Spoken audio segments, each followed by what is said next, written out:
Good afternoon and welcome all to this webinar about hull plate expansions. Today's speakers are Jacques Hoffmans, which is our director. He will give a short introduction about the hull plate expansions and tell a bit of background information about it and how it started. It will take about 10 to 15 minutes. After that, the second speaker will be Gijs van Beek, which is me. I will give you a live demonstration of how the software actually works, so then you can actually see how we make our hull expansions. You can ask your questions in the chat. So on the top right, we have a chat functionality, and there you can ask your questions. Quick questions we can answer during the webinar, and other questions we will answer at the end of the webinar, or we can reach out to you. So I think it's time to start, and I will now give the word to Jacques Hoffmans.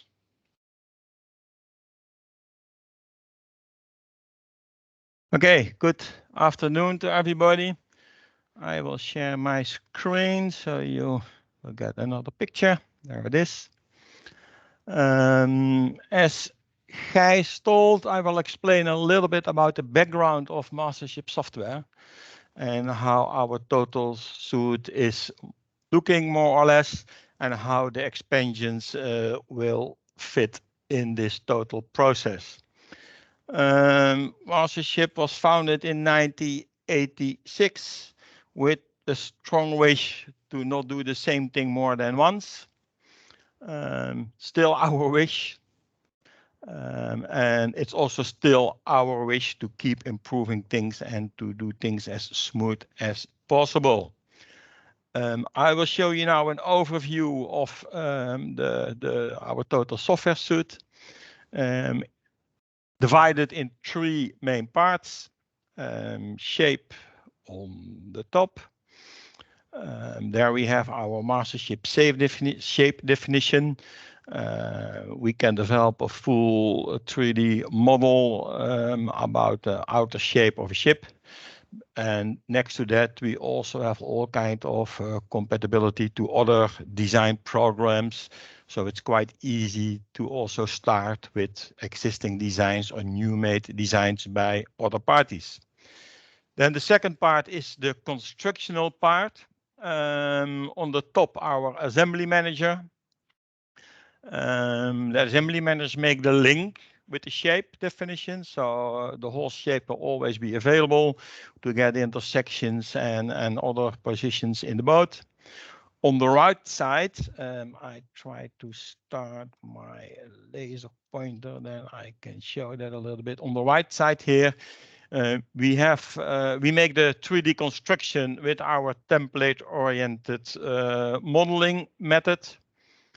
We're not going to talk about that. And on the left side, you see the expansions, which we will discuss more deeply today. Then totally on the left side, you see the database. We have our organizer who's organizing when you are working with the MasterShip software continuously all the information. All the parts that you will create as well with expansions or for the construction of the boat will be stored in the database. And then the database has also a link to the last stage of our software, the workshop environment, where we can do nestings and see coding, and where also our workshop assistant, which is more or less the workshop viewer, can be available. Okay, and this for today, it's about the expansions. Expansion was one of the first algorithms we developed, I think, more than 30 years ago. Then I will focus on a couple of unique selling points. I think one of the most important things of our software that it is really very practical. Next to our software development, MasterShip is also very active in naval architecture and engineering. We did over 750 projects so far, And yeah, I think one of the most important things is always the evaluation after a project, and to see what can be done better. And I promise you, there are always things that can be done better. And then it's also the challenge to adjust it in the software wherever possible. So that means more or less we have a continuous feedback out of the practice. And that's not only for our own engineering, but of course also about the engineering of our software clients, and to use their experience.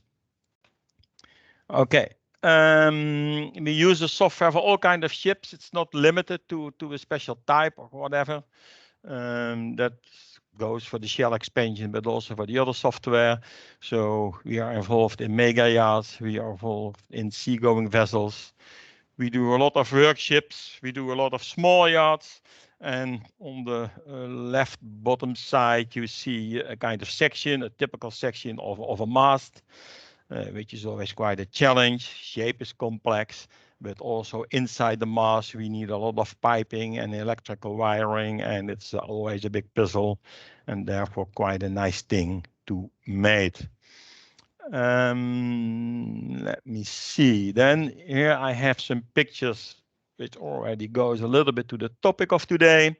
On the left side, a bow expansion. Bulbs are always nice, a lot of shape. And that's quite a challenge always to do that. On the right side top, you see the shaping of the plates. You can also see some molds here on the table to check the shape. I want to point out, and you will see that in the demonstration, that our software, when we developed it long ago, is really based on the old-fashioned method how hull expansions were made on the shop floor. So we more or less measure all the lines we need for the expansion of a hull plate. And when it is expanded, we do the same thing on the plate itself. And then we compare the measurements we find on the plate with the measurements on the hull plate. And then we have a kind of iteration process until it's good enough. But yeah, in the demo, it will be a little bit visible.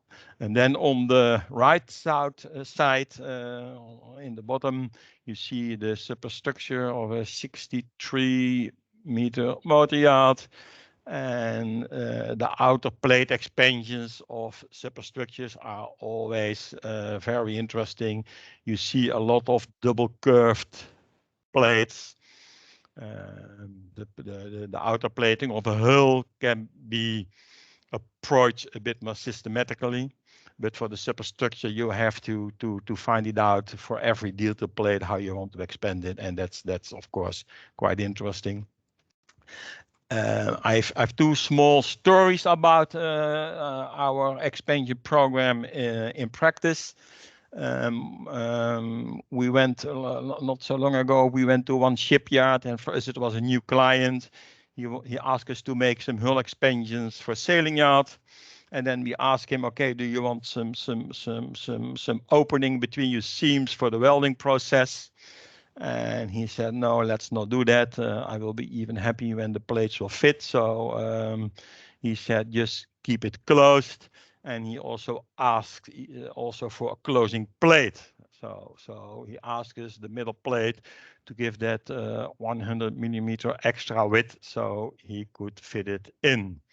We never like to do so, but client questioned, so we did so. 6 months later, the client called us for his next project. So it looks like he was happy with what we did before. And then he explicitly asked, please give me the fore opening, give me 2.5 millimeter space between the seams, and I don't need the closing plate anymore. So that's of course nice, and that's how it should be. Another maybe even more interesting story is that we know that a user of another software package is going to one of our clients in evening hours when he has some really complex expansions, And then he's allowed by our client in the evening to make these more difficult expansions with our software. And these are, of course, stories we are not always meant to hear them, but when we hear them, then it's quite nice, and we're even proud on that this kind of things are happening. Okay. Another unique selling point of MasterShip software is it's based on Autodesk. It's an add-on on Autodesk. So all the time, all Autodesk functionalities will be available. And we can also lift on the further development of the Autodesk software. AutoCAD is a real market leader in CAD software, and that opens a lot of doors. And it gives also opportunity to a lot of compatibility. And I always say it's not the challenge anymore these days to make a fitting build kit for a boat, but it is the challenge these days to integrate the parts of the construction with the piping, with the interior, and with the system and all that kind of stuff.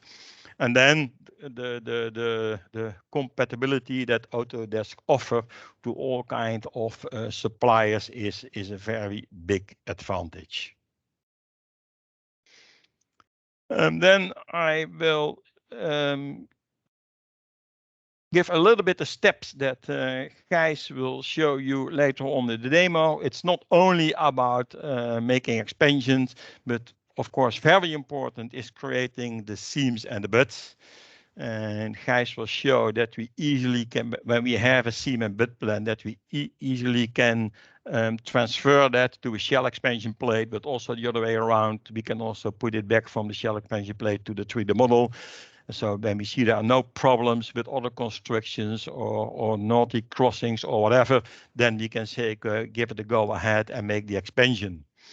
Then also preparing the marking lines and text info is an important thing, because on the shop floor, I like this information, of course. Then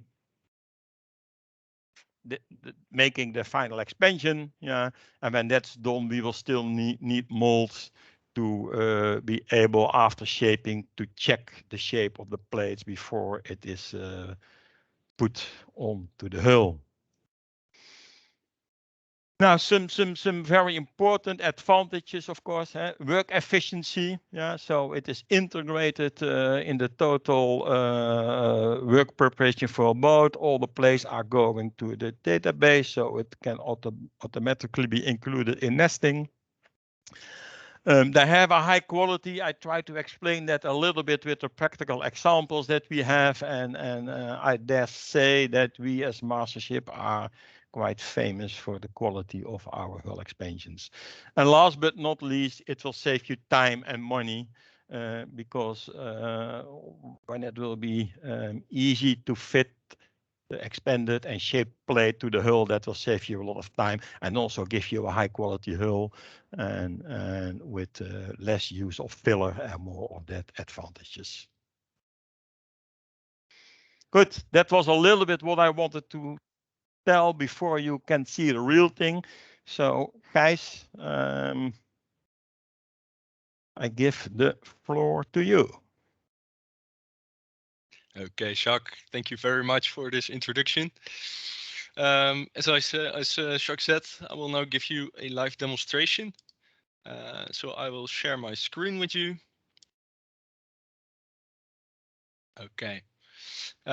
So what you see here on the screen is, first of all, MasterShip, and second, you see a 3D model of a vessel, and this vessel is about 80 meters long. It has a beam of 18 meters.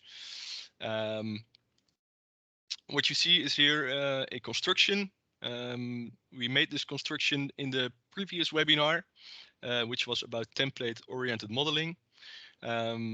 So the people who attended our previous webinar will probably recognize this model. But of course, in this webinar, we are going to look at the hull plate expansions. So a general overview of MasterShip. As Jacques already told, it's a plugin to AutoCAD. We have 5 ribbons. This is the first ribbon. This is the MasterShip ribbon. It contains some general functionalities an option menu, assembly manager for organizing your frames, some conversion tools for polylines, etc.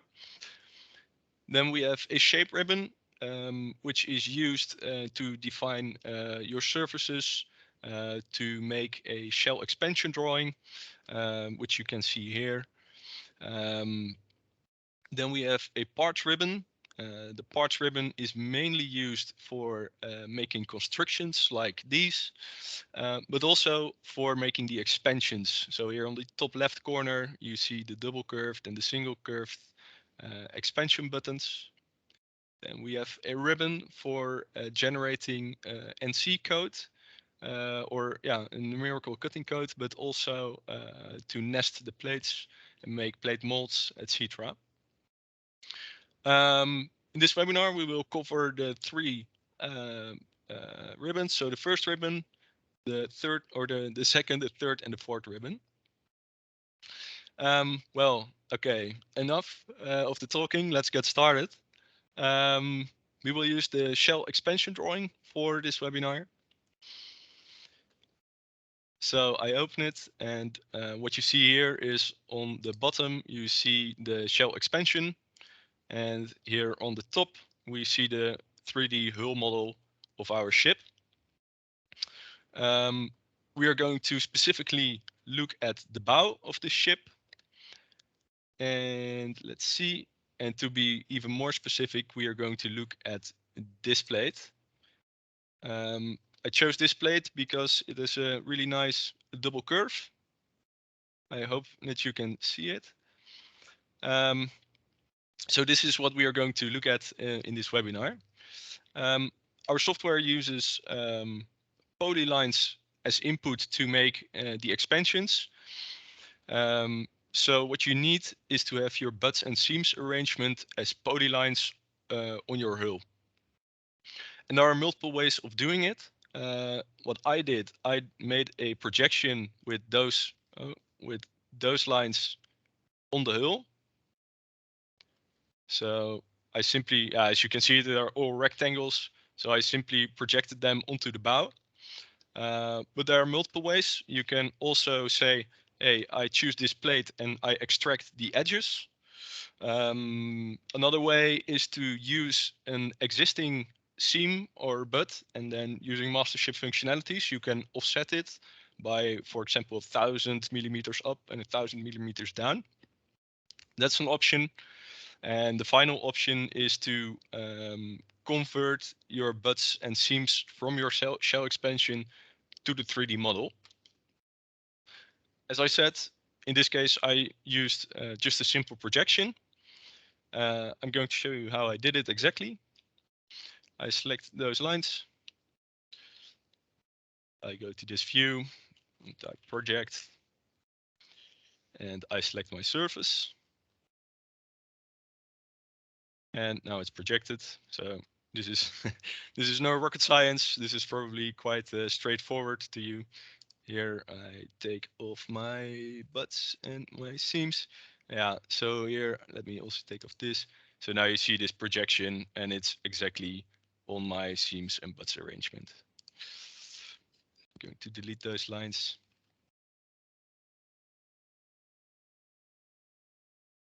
So that's how I did it. And now we are in fact ready to make the expansion. But before we do so, we are going to check if the butts and seams that we just made are also compliant with the rest of the ship. So we are going to convert it to our shell expansion, and then we can see if there's maybe a conflict with other construction elements. So therefore, we go to the shape ribbon in MasterShip. We select the functionality from 3D to 2D, and that functionality will will do what it says. So it will convert those 3D lines to our shell expansion. So I select this. I select the butt, the seam, and the other butt. Then I press enter, and at the moment I press enter, you will see it appearing here on the shell expansion. So it's now here. I'll show it in the top view. So these are the butts and seam lines that we just projected. I have to say this looks fine to me, but we can also have the case that, for example, this seam line was too close to this deck. Maybe this is not the case at the moment, but if it was, then we can simply adjust it. So then we say move. We move this up at, I don't know, maybe 150 millimeters. We also adjust the butts accordingly. And oh, no, get it. Also this butt. And then we can project it back to the 3D model. Before I do so, I convert those to polylines because that usually gives a slightly better fit. So I convert them. So we have now 3 polylines. And then I'll go from 2D to 3D in this case. But at this moment, the lines are generated. Take a little bit of time. And it's done. So let me turn off this bow plate here. Yeah, what you see now, so this is the new seam. I'm going to delete the old one. And I'm going to also delete the old butts. We don't need them anymore. Okay, so our butts and seams arrangement is now done. We are happy with it, and now we are actually going to make the expansion. We go to the double curved here because it's a double curved plate. We select our lower seam. We also need a middle seam since our method for making the expansions uses crosses, and those cross all at the middle seam, so to say. We can either select it or construct it. We don't have a middle seam at this moment, so we need to construct it. We need to select our upper seam and then our frame lines to construct the middle. No. So now we have the middle seam. We select our aft butt. We select our fore butt. Give this expansion a name. We called expansion at frame 44, maybe. Small name. Yeah, we can also do it smaller, whatever you like.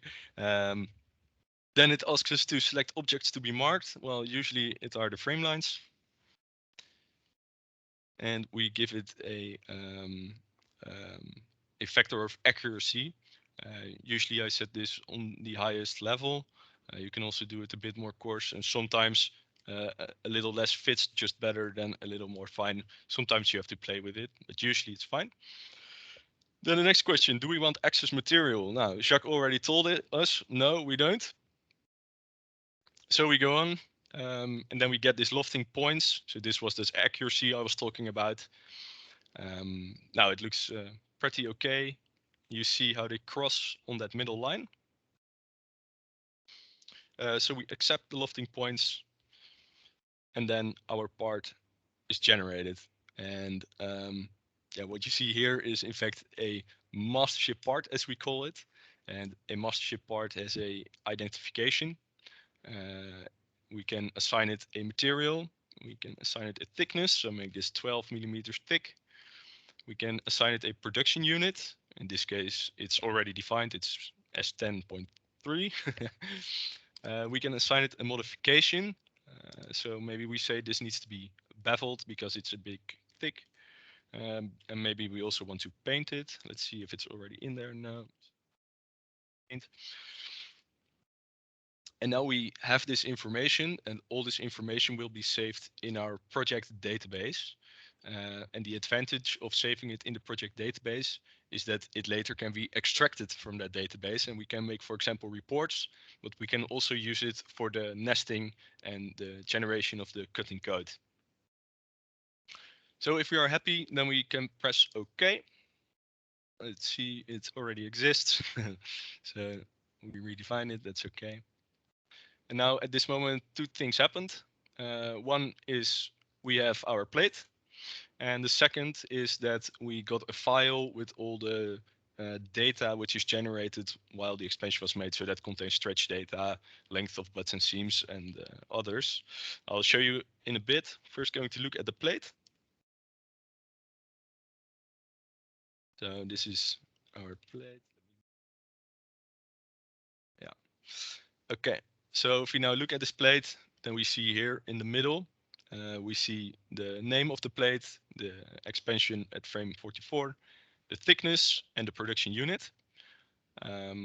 We also see the indication of what is up and what is forward, and we see our frame lines.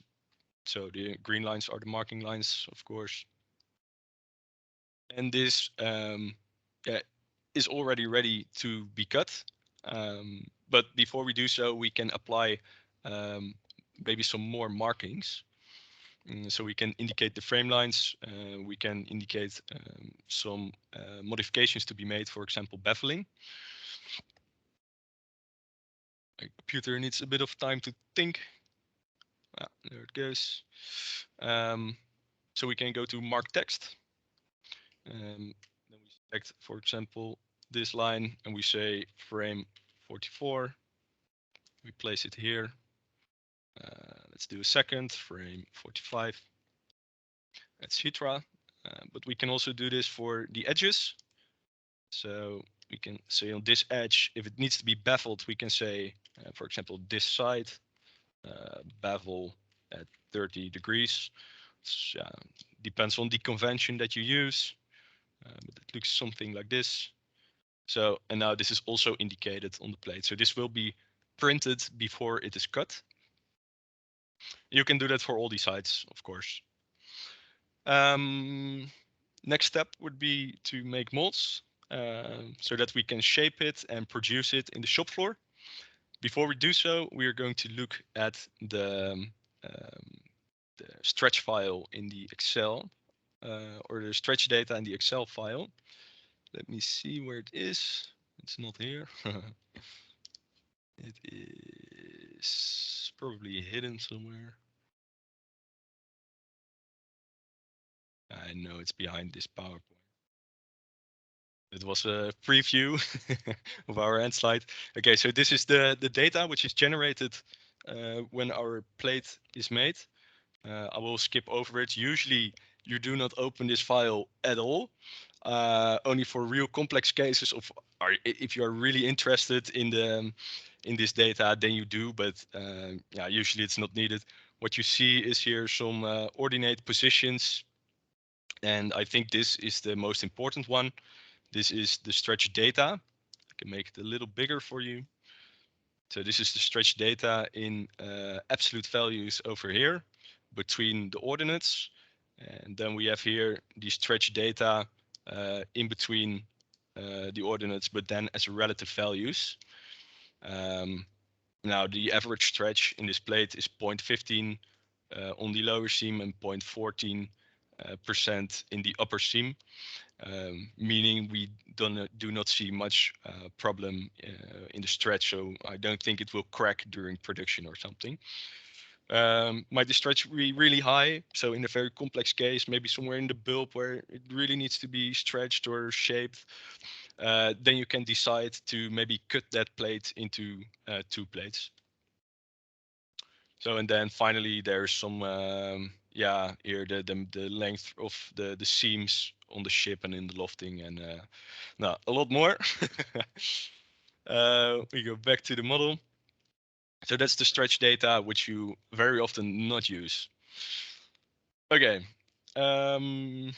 making molds. So we have the plate, it's ready to be cut, but we need molds to shape it. Making molds is pretty straightforward and goes relatively quick. So therefore we go to the NC ribbon. And then we have the functionality to select the plate mold set. I'm going to turn off this layer. I have a few mold lines prepared here, which we need to use. So it asks me to select the curves, and I had my curves very well prepared on that seam which was initially there. But as you can see, they are now too long. So let me trim them. We select this as a cutting trim the mold lines like so.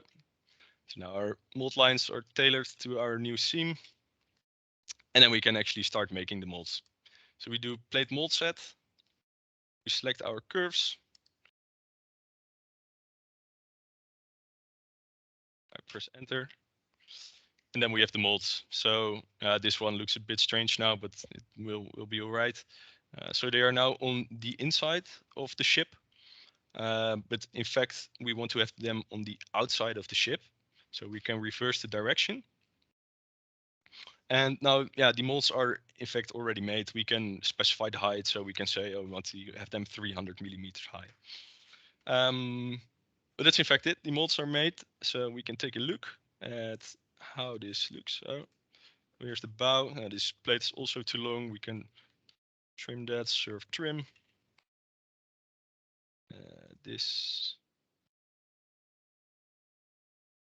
So now that plate is also trimmed. And then we can orbit around the plate. And these are. And this is now, in fact, already our final product already. The only thing left to do is to make the molds ready for milling. So we go to the plate mold set. Let me turn on those layers. We go to two molds. It's a functionality. We select our mold set. We say we want to have them here. We give it a name, expansion F44. Let's make it a bit shorter, maybe expansion 4. We make it out of wood. We give the molds a thickness of 12 millimeters. The section called S10. And now the molds are being generated. So if we look at this on the top, then we see 1, 2, 3, 4, 5 molds, and they are already positioned from left to right. So this mold belongs to this line, and this mold belongs to that line, etc. You can also see it 1, 2, 3. You see again the thickness. And that's all there is. Yeah, one final thing that you could do is mark again text to the marking line. So you can say, here is mold 1, for example, and then you place it there. But that's detail. Everything is now ready to be cut or milled. So next step would be for this plate to generate cutting code. We are not going to do that in this demo, and same goes for the plate molds. What I did as a final step is that I made a workshop drawing out of it. It looks like this. It's simple and straightforward. So here I put some dimensions on it. The distance between the molds on a horizontal level, and also the angle at which the molds are placed. And that's in fact also the only information that you need. And that makes this story complete. We started with defining our butts and seams. We transferred them to the shell expansion, adjusted it, made the expansion, made the molds. And now the last step is to actually take it into production. And I'm sure you've already seen the last slide, but this concludes the webinar, and we thank you very much for attending. I haven't seen any questions. Have you, Jacques? No, no. So we do not have any questions at the moment. May you have a question, then feel free to contact us. You can contact us at info@mastership.nl or at our personal email addresses. And once again, thank you very much for watching.